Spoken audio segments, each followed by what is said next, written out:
Di ruang pengadilan, Sif didakwa atas kejahatan yang berupa pelecehan terhadap Rasika asistennya dan atas meninggalnya suami Rasika yang bernama Narendra.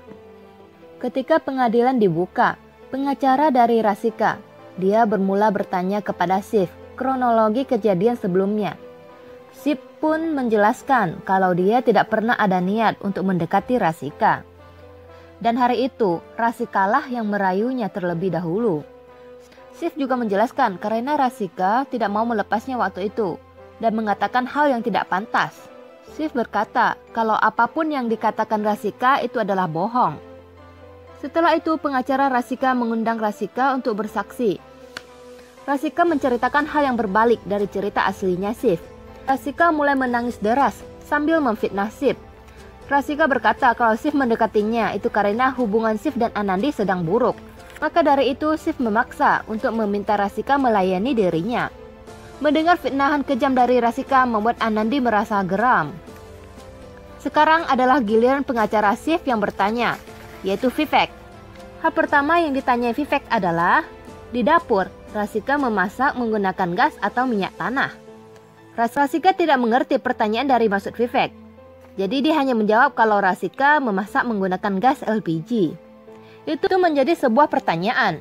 Dari manakah Narendra, suami Rasika, mendapatkan minyak tanah? Padahal sesuai keterangan Rasika, kalau Narendra itu dari rumahnya lalu membakar diri di kantor Sif.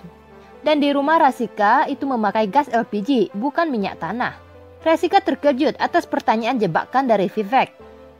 Rasika berdalih dan mengatakan banyaknya alasan, hanya apa yang terlintas di benaknya. Dengan sambil menangis, Rasika meminta Pak Hakim untuk segera memberikan keadilan buat suaminya yaitu Narendra. Vivek tidak mau menyerah. Vivek mengatakan kepada Pak Hakim kalau Sif tidak bisa ditahan, karena polisi bahkan tidak berusaha untuk membantu dalam penyelidikan ini yaitu rekaman CCTV. Karena rekaman CCTV disebut, Rasika mulai panik.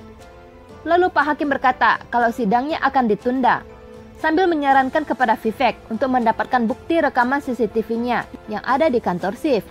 Sidang pun ditunda.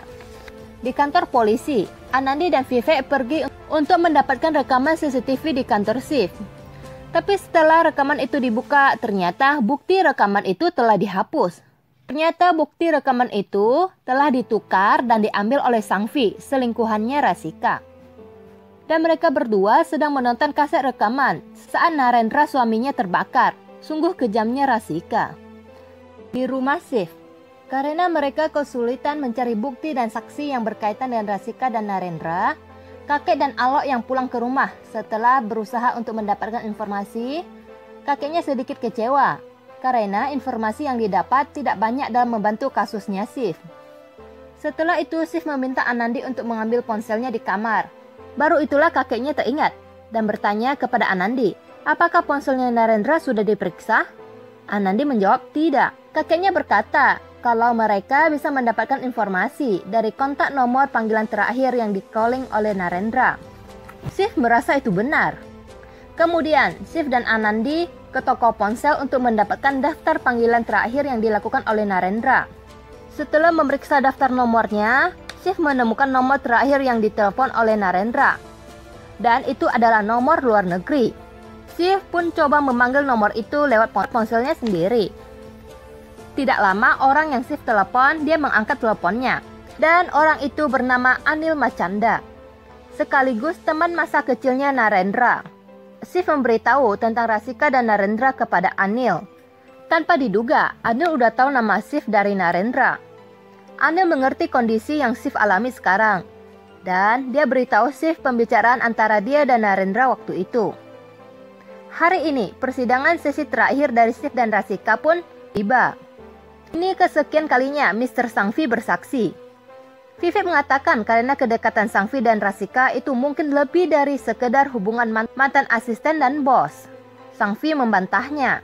Vivek juga mengatakan kalau Mr. Sangvi bercerai dengan istrinya ketika Rasika masih menjadi asistennya dulu. Mr. Sangvi terkejut dengan pernyataan Vivek. Tapi pengacara Rasika membantahnya dan dia berkata pada Pak Hakim kalau Vivek memberikan tuduhan yang tidak berdasar. Pak Hakim menerima penolakan pengacara Rasika dan dia menasihati Vivek agar membawa bukti dan saksi. Vivek menjawab dia mempunyai saksi, hanya saja dia belum sampai. Sang-fi dan Rasika mulai gugup dan penasaran siapa orang itu. Vivek meminta waktu dari Pak Hakim untuk menunggu orang itu beberapa saat lagi. Pak Hakim mengizinkan dan berkata akan menunggu 5 menit. Tetapi selama jamnya berjalan, setiap menitnya, saksi yang ditunggu tidak kunjung hadir. Pak Hakim berbicara lagi kepada Vivek. Mereka akan menunggu 1 menit lagi. Setelah itu, mereka akan melanjutkan sidangnya tanpa menunggu siapapun lagi. Keluarga Sif pun mulai gugup dan khawatir karena orang yang ditunggu tidak kunjung hadir. Dalam hening terdengar suara Anandi memasuki ruangan. Semua menoleh.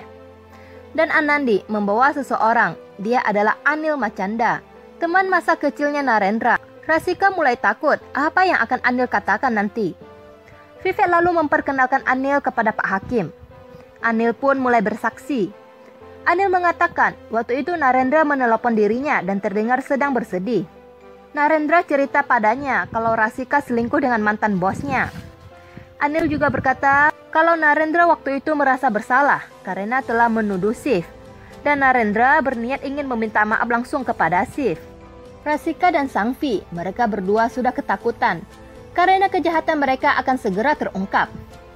Anil berkata kalau Rasika dulu juga ingin merayu dirinya, tapi Anil menolaknya. Rasika lalu membuat hubungan teman masa kecil antara Anil dan Narendra menjadi buruk. Rasika adalah wanita pembohong, kata Anil. Setelah itu Anil dipersilakan turun dan duduk di kursi. Vivek berkata, dia ingin bertanya kepada ibunda dari Narendra. Ibu Narendra pun naik. Vivek bertanya, apakah kau yakin anakmu Narendra membakar dirinya sendiri waktu itu? Sambil menangis, Ibu Narendra menjawab, tidak, anakku Narendra sejak kecil takut dengan api. Dia tidak akan pernah bisa membakar dirinya sendiri seperti itu, kata ibunya. Sekarang Vivek meminta Sang-fi naik ke podium lagi.